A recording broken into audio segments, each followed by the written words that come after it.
اس سے کوئی روحانیت نہیں آتی, کوئی سیدھا راستہ نہیں ملتا. چند ایک مسائل میں انسان ماہر ہو جاتا ہے, رفع الیدین کے, امام کے پیچھے فاتحہ کے, اور 2-4 اور 8-10 مسائل ہیں, ان میں ماسٹر ہو جائے گا, باقی اسلام کی روح حاصل نہیں ہوتی.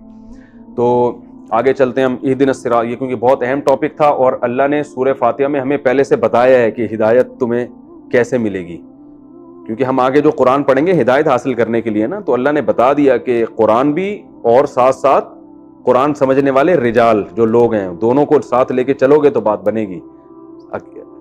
یہ سفر ایسے طے, اخپل طریقے سے طے نہیں ہوگا یہ سفر, ٹھیک ہے نا. تو اہدنا الصراط المستقیم صراط الذین انعمت علیہم, اے اللہ ان لوگوں کا راستہ جن پر تو نے انعام کیا. تو انعام یافتہ لوگوں کا راستہ وہی ہے جو قرآن و سنت کو فالو کرتے ہیں اور سیدھے راستے پہ چلتے ہیں. اور قرآن میں ایک اور جگہ اس کو بیان کیا اللہ تعالیٰ نے کہ من النبیین والصدیقین والشہداء والصالحین, فرمائے انعام یافتہ لوگ یہ ہیں, پیغمبر, صدیقین یعنی سچے لوگ, اس کی میں ابھی تفصیل بیان کرتا ہوں, شہداء اور صالحین عام نیک مسلمان. تو یہ جس حساب سے انعام یافتہ لوگوں کے درجات ہیں اللہ نے اسی حساب سے بیان کیا. سب سے پہلے پیغمبر, تو پیغمبروں کے راستے کو ہمیں فالو کرنا ہے. دوسرے نمبر پہ صدیقین, صدیق کہتے ہیں عربی میں, صادق کہتے ہیں سچ بولنے والا. صادق کسے کہتے ہیں؟ سچ. پاکستان کے آئین میں لکھا تھا نا کہ جو ملک کا صدر یا وزیر اعظم وہ صادق اور امین ہوگا, تو بجائے اس کو کہ ہم صدر کو صادق اور امین کو تلاش کرتے, ہم نے صادق اور امین کی شرط کیا کر دی, نکال دی. وہ نادرہ کے آفس میں وہ 50-50 پہلے آیا کرتا تھا, اس میں وہ میں نے بتایا تھا نا واقعہ, ایک خاتون آئیں, اس نے کہا کہ آفیسر سے آ کے کہ آپ نے شناختی کارڈ میں مجھے بیوہ لکھ دیا ہے, میرے تو میاں زندہ ہے, میں ان کو ساتھ لے کے آئی ہوں, تو اس کو صحیح کریں آپ. اس نے کہا اچھا ٹھیک ہے, بندوق اٹھا کے میاں کو گولی مار دی. تو اس نے کہا یہ کہ کہہ رہے ہیں صحیح ہو گیا, بیوہ ہو گئی آپ. تو ایک کریکشن کا طریقہ یہ ہوتا ہے کہ جو لکھا ہوا ہے اس کو اس طرح سے صحیح کیا جائے, اور ایک طریقہ یہ ہوتا ہے کہ لکھے ہوئے کو چینج کر دیا جائے. تو ہمارے والوں نے کیا کیا کہ وزیر اعظم یا صدر کا صادق اور امین ہونا ضروری ہے, تو بجائے اس کے کہ اس کو صادق امین بنانے کی کوشش کرتے, تو وہ شرط کیا کر دی, صادق امین والی شرط کیا کر دی, اسی کو ڈاکومنٹ سے نکال دیا. تو دونوں طریقے ہیں کریکشن کے, یا تو اس کو بیوہ کر دو یا وہاں بیوہ کو کیا کر دو, شادی شدہ کر دو. تو یہ الحمدللہ دونوں طریقے پر ہمارے ملک میں عمل ہوتا ہے الحمدللہ. تو اہدنا الصراط المستقیم صراط الذین انعمت علیہم, اللہ جی. تو انعام یافتہ لوگوں کا راستہ تو اللہ نے پہلے بیان کیا انبیاء. دوسرے نمبر پہ صدیق, میں صدیق کا بتا رہا تھا, صادق کہتے ہیں سچ بولنے والا, اور صدیق مبالغہ ہے. میں نے بتایا تھا نا کچھ صیغے کس کے ہوتے ہیں, مبالغے کے ہوتے ہیں, یعنی بہت زیادہ سچا, اور صدیقین اس کی جمع آتی ہے. تو بہت زیادہ سچا یہ منافق کا اپوزٹ ہے. منافق کہتے ہیں جھوٹا, یعنی دل میں کچھ اور عمل کچھ اور. تو صدیق کا مطلب ہوتا ہے بہت زیادہ سچا, یعنی جس میں منافقت بالکل بھی نہ ہو. اور منافقت بالکل بھی نہ ہونے کو ہم آسان لفظوں میں یوں ڈیفائن کر سکتے ہیں کہ جس کے قول و عمل میں تضاد نہ ہو, کہ کہتا کچھ ہو کرتا کچھ اور ہے. کیونکہ جو اس طرح کے لوگ ہیں نا, جو کہتے کچھ ہیں کرتے کچھ اور ہیں, ان کو فالو کرنے کی ہمیں اجازت نہیں ہے. ایک نمبر لوگوں کو فالو کرنے, تو یہ ایک نمبر وہی ہوتے ہیں کہ جو کہتے ہیں خود بھی اس پر عمل کرتے ہیں. ایک بات ہو گئی. دوسری بات کہ بعض لوگ کہتے ہیں کیا ہی غلط رہے ہوتے ہیں, لہذا وہی اسی غلط پہ چل بھی رہے ہوتے ہیں. سمجھ رہے ہیں نا بھائی, منافق تو وہ بھی نہیں ہوتے نا, وہ کہہ غلط رہے ہوتے ہیں, کہتے ہیں بھائی شراب صحیح ہے لہذا ہم پیتے ہیں, چھپ کے تھوڑی پیتے ہیں, بتا کے پیتے ہیں. تو یہ بھی تو منافق نہیں ہوا نا, قول و عمل میں تضاد تو نہیں ہے نا. تو یاد رکھیں اس سے وہ قول مراد ہے جو قول بھی صحیح ہو. صدیق میں وہ سچا کہ جو کہتا بھی کیا ہو, صحیح بات کہتا ہو اور پھر اس پر عمل بھی کرتا ہو. اور صحیح بات کہنا علم کے بغیر ممکن نہیں ہے, وحی کی ہدایت کے بغیر درست نتیجے تک پہنچنا ممکن نہیں ہے. اور وحی کا علم یا تو پیغمبروں کو ہوتا ہے یا علماء کو ہوتا ہے جو پیغمبروں کے وارث ہیں. اس لیے علماء نے لکھا ہے کہ صدیق کا مفہوم یہ ہے وہ علماء جن کا عمل ان کے علم کے مطابق ہو. یہ بہت زبردست تفسیر ہے صدیق کی. اب لوگ کہتے ہیں صدیق میں کہاں لکھا ہوا ہے علماء جن کا عمل ان کے, یہ اس طرح سے سمجھ میں آئے گی پوری بات. کیونکہ علماء وہ بات علم صحیح ہوتا ہے ان کے پاس, لہذا وہ جو قول کریں گے وہ قول بھی کیا ہوگا, صحیح. لیکن یہ ضروری نہیں ہے کہ وہ جو عالم صحیح بات کر رہا ہو اس پر عمل بھی کرتا ہو, کیونکہ فاسق فاجر بھی تو ہوتے ہیں نا, 2 نمبر بھی تو مولوی ہوتے ہیں نا مارکیٹ میں. تقریر تو بہت اچھی ہے لیکن عمل کیا ہے؟ زیرو ہے. تو اس لیے اس سے مراد کیا ہے؟ با عمل علماء. اور ویسے بھی اللہ کے ہاں انبیاء کے بعد سب سے بڑا مقام با عمل علماء کا ہے. تو اس ترتیب کے حساب سے بھی ہے, یہ پوری امت کا اجماع ہے کہ انبیاء کے بعد اللہ کے ہاں سب سے بڑا مقام کس کا ہے؟ با عمل, یعنی نبی کے بعد سب سے بڑا مقام ہے با عمل علماء کا. تو صدیق جو انعام یافتہ لوگ ہیں, سب سے پہلے پیغمبر, اس کے بعد با عمل علماء. تیسرے نمبر پہ شہداء. شہداء کو یہاں ذکر اس لیے کیا کہ شہداء کا مطلب یہ ہے کہ جنہوں نے دین کے لیے اپنی جان کی بازی لگا دی, تو جن کے جذبات ایسے ہوں دین کے لیے قربانی دینے کے, اور اتنا زیادہ آخرت کی طلب ہو, تو ان لوگوں کو بھی ہمیں فالو کرنے کا اللہ نے حکم دیا. والصالحین چوتھے نمبر پہ بیان کیا کہ عام نیک مسلمان جو اتنے اونچے مراتب پر تو نہیں ہے لیکن وہ سیدھے راستے پہ چلنے والے. تو یہ 4 طرح کے لوگ ہیں جو اللہ نے فرمائے انعام یافتہ ہیں. تو ان کا خلاصہ یہی ہے کہ جو بھی شریعت کو فالو کر رہا ہے, جو جتنا زیادہ فالو کر رہا ہے اس کو اتنا زیادہ ہمیں فالو کرنے کا حکم ہے. تو یہ ہے صراط الذین انعمت علیہم. آگے غیر المغضوب علیہم ولا الضالین. دیکھیں یہ اللہ تعالیٰ کی رحمت ہے کہ جب ہمیں سیدھا راستہ بتا دیا, جب ہم کسی کو سیدھا راستہ بتاتے ہیں نا تو ہمارا اسٹائل کیا ہوتا ہے؟ بھائی یہ حیدرآباد کا راستہ ہے, آپ نے یہاں جانا ہے, اسی راستے پہ چلو تو پہنچ جاؤ گے. یہ نہیں بتاتے کہ اس پہ بھی نہ چلو اور اس پہ بھی نہ چلو. یہ بتانے کی ضرورت نہیں رہتی. بھئی یہ والا راستہ ہے, یہ جا رہا ہے, بس اس پہ چلو. لیکن اگر کوئی بتانے والا بہت ہی مشفق ہو, اس کو یہ خطرہ ہو کہ پتہ نہیں یہ غلطی سے اس کے ذہن میں شیطان بعد میں یہ ڈال سکتا ہے کہ یہ والا راستہ تو ہے, ہو سکتا ہے یہ والا بھی ہو اور یہ والا بھی, تو وہ ساتھ میں یہ بھی بتائے گا کہ اس راستے پہ تو چلنا ہے, اس پہ بھی نہیں چلنا اور اس پہ بھی نہیں چلنا. جیسے ہم بتا رہے ہوتے ہیں نا, یار تم ہائی وے پہ جاؤ گے نا تو جو ہے وہ ایک, مجھے کینچر جھیل جانا تھا بچوں کو لے کے, تو گوگل میپ پہ میں نے دیکھا, ہم چلے گئے ہائی وے سے, وہ آ ہی نہیں رہی وہ کینچر جھیل, پتہ نہیں کدھر نکل گئے. ایک بورڈ لگا ہوا, وہاں چڑھ کے گھومے تو کئی گھنٹے لگ گئے اور بھٹک گئے راستے میں ہم, کیونکہ گوگل میپ میں وہ پتہ نہیں کوئی نیا, وہ پرانا کوئی راستہ ڈلا ہوا تھا. تو جو میں نے پھر کسی سے پوچھا راستہ وہاں پہ, تو انہوں نے کہا دیکھیں یہاں سے جب آپ آگے جائیں گے نا تو 2 راستے آئیں گے, دونوں کینچر جھیل کو جاتے ہیں. یعنی لگے گا آپ کو ایسے کہ یہ بھی جائے گا اور وہ بھی جائے گا, لیکن اس پہ جانا ہے, اس پہ نہیں جانا, ورنہ اور لمبا پڑ جائے گا راستہ. تو یہ بھی گائیڈنس کا ایک طریقہ ہوتا ہے کہ آپ کو جب اشتباہ ہونے لگتا ہے کسی چیز میں کہ ہو سکتا ہے یہ بھی سیدھا راستہ ہو, کیونکہ منزل تک پہنچنے کے بہت سے راستے ہوتے ہیں نا, تو پھر جو آپ کا خیر خواہ ہوتا ہے وہ آپ کو بتاتا ہے بھائی اس ٹریک پہ تو چلنا ہے, اس پہ نہیں چلنا, تو وہ ساتھ میں یہ بھی بتا دیتا ہے. تو اللہ نے بتایا کہ تم انعام یافتہ لوگوں پہ چلو اور مجھ سے دعا مانگو, لیکن 2 لوگ ایسے ہیں جو تمہیں دیکھنے میں انعام یافتہ لگیں گے مگر وہ انعام یافتہ ہیں نہیں, ان پہ پہلے سے بتا رہا ہوں کہ نہیں چلنا ہے. لگے گا تمہیں یہ کہ وہ انعام یافتہ ہیں, اور وہ ہیں یہود و نصارہ. سمجھ رہے ہیں نا؟ وہ دیکھنے میں تمہیں اس لیے لگے گا کہ تمہیں جب اہل حق دیکھو گے نا تو تمہیں بیچارے سارے غریب غربا سے نظر آئیں گے, تمہیں ترقی میں سب سے پیچھے, نہ ان کے پاس کوئی اچھے سائنسدان ہوں گے, نہ ان کے پاس اچھے حکمران ہوں گے, لاک ڈاؤن پہ بھی کوئی عمل نہیں کر رہا ہوگا, ایسے حکمران ہوں گے. 2 مہینے سے مسجدیں بند ہوں گی, ایک مخصوص فرقے کو جلوس کی اجازت مل جائے گی, ٹھیک ہے نا, ایک مخصوص فرقے کو, تو جس سے وہ 99% لوگ بولیں گے یار ہم بے وقوف ہیں, صحیح ہے نا, 2 مہینے سے مسجدیں بند کر کے بیٹھے ہوئے ہیں, اور یہ 1% لوگ ماشاءاللہ اللہ کے یہاں اتنے مبارک ہیں کہ یہ ان کو کورونا وائرس نہیں ہوگا, یہ اتنے نیک پرہیزگار قسم کے لوگ. تو اس قسم کی چیزیں جب تمہیں ملیں گی, اور تم یہود و نصارہ کو دیکھو گے تو ہر چیز میں ایکوریسی ملے گی, معاشی ترقی بھی ملے گی ان کی, اور جناب صحتیں بھی بہت اچھی, ریٹائرمنٹ کی عمر تمہارے یہاں 60 سال ہوگی, ان کے ہاں 80 سال ہوگی, ٹھیک ہے نا, ہر چیز تم ان سے لے رہے ہوگے, تو بہت زبردست تمہیں ان کی عالی شان جو ہے نا وہ ایٹیٹیوڈ, ہر بات میں تھینک یو, اور بڑا زبردست اسٹائل تمہیں لگے گا. رنگ بھی ان کے گورے ہوں گے, ٹھیک ہے نا, ٹھیک ہے نا. تو کلر کے لحاظ سے, سوٹ بوٹ کے لحاظ سے, ہر لحاظ سے تمہیں لگے گا کہ اصل انعام یافتہ تو یہ لوگ ہیں. تمہیں لگے گا یہودیوں کے ہاتھ میں تو پوری دنیا کی تجارت ہے, پالیسی تو پوری دنیا کی کون بناتا ہے؟ یہودی. اور بعض لوگ یہ بھی کہیں گے کہ کورونا وائرس بھی کس نے پھیلایا ہے. تو ہر چیز میں تمہیں لگے گا بھائی اللہ کی انعامات, اور ان پر جو ہو رہی ہیں انعامات کی بارشیں, تو اصل انعام یافتہ لوگ کون ہیں؟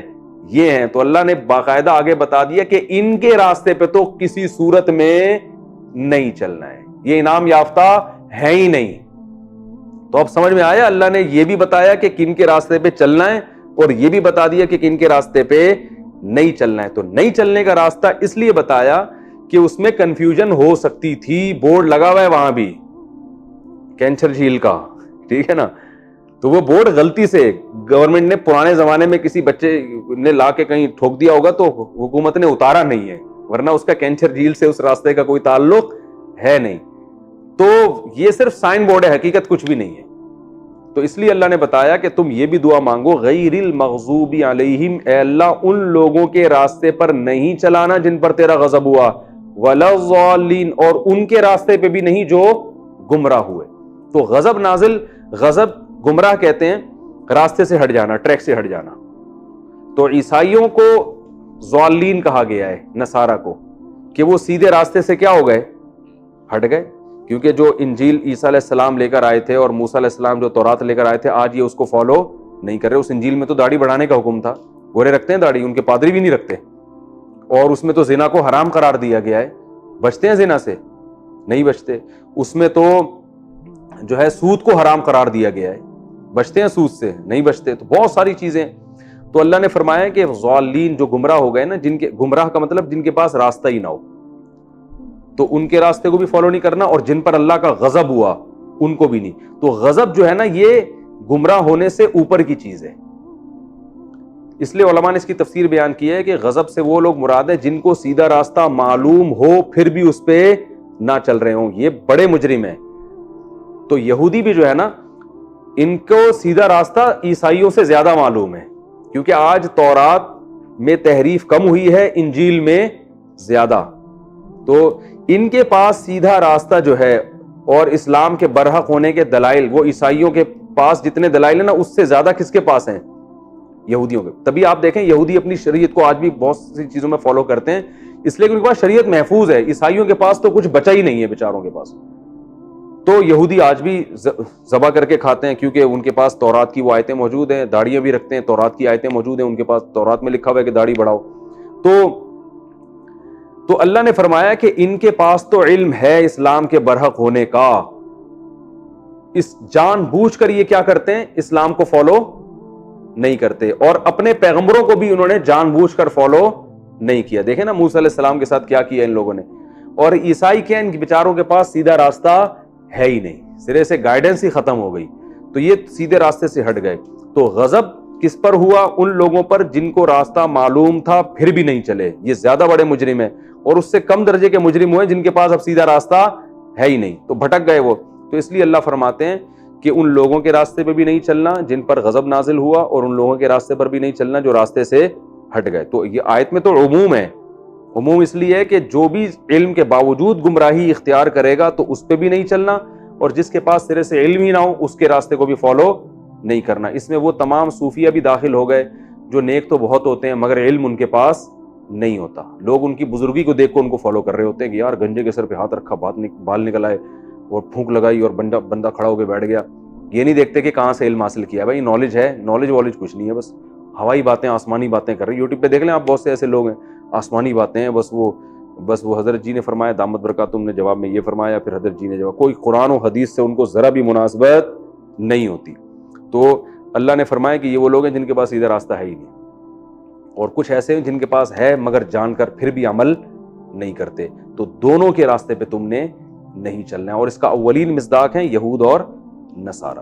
تو یہ سورہ فاتحہ میں ہمیں پہلے اللہ نے بتا دیا کہ بھئی ایسے سیدھا راستہ تمہیں ملے گا, اور ان لوگوں کے راستے پہ کو تم نے فالو نہیں کرنا.